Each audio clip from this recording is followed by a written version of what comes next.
सनातन धर्म के ग्रंथों में बताया गया है कि बुरे कर्मों का फल हमेशा बुरा ही मिलता है, चाहे वह इंसान हो या फिर ईश्वर। इसका एक उदाहरण माता सीता का है, जिसका जिक्र रामायण में किया गया है। इस कथा के अनुसार माता सीता को एक तोते का शाप मिला था, जिसकी वजह से उनको भगवान राम से अलग रहना पड़ा। पहले माता सीता को वनवास के दौरान रावण अपहरण कर लेता है और उसका वध करने के बाद माता सीता के साथ भगवान राम की अयोध्या में वापसी होती है। फिर धोबी की वजह से माता सीता को अलग रहना पड़ता है।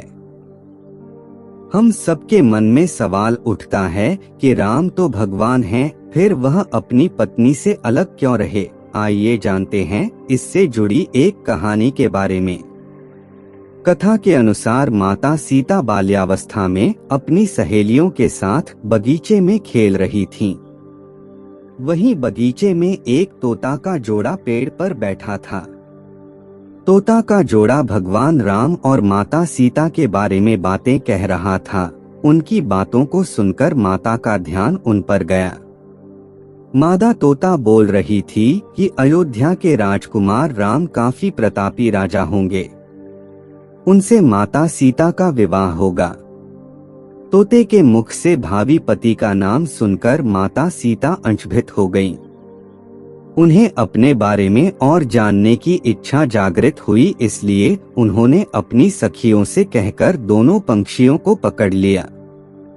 फिर उन दोनों को पुचकारक पूछा कि भविष्य के बारे में इतना ज्ञान कहाँ से प्राप्त हुआ। तब पंछियों ने बताया कि इससे पहले हम महर्षि वाल्मीकि के आश्रम में रहते थे, जहाँ हर रोज राम और सीता के जीवन के बारे में बताया जाता है। इसलिए उनको दोनों के बारे में हर चीज कंठस्थ याद हो गई है। सीता जी ने पंछियों से कहा कि जिस जानक पुत्री सीता की तुम लोग बात कर रहे हो, वह मैं ही हूँ। मुझे मेरे और राम के बारे में और भी बातें जाननी हैं।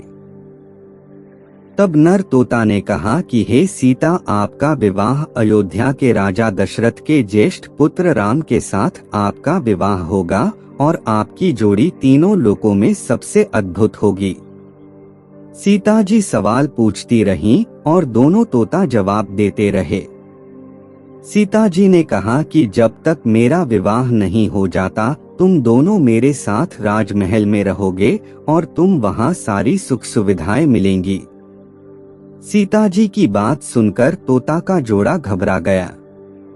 तब नर तोता ने कहा, हे जनक पुत्री, हम गगन के पंछी हैं, इसलिए पिंजरे में बंद रहकर हम जीवित नहीं रह पाएंगे, इसलिए हमको आजाद कर दीजिए। तोते ने इसके लिए बहुत याचना की। तब सीता जी ने नर तोते को छोड़ दिया, लेकिन मादा तोता को नहीं छोड़ा और कहा कि यह मेरे साथ रहेगी।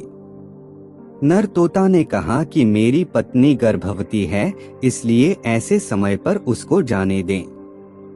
हम दोनों एक दूसरे का वियोग सहन नहीं कर सकते, इसलिए आप मेरी पत्नी को जाने दें।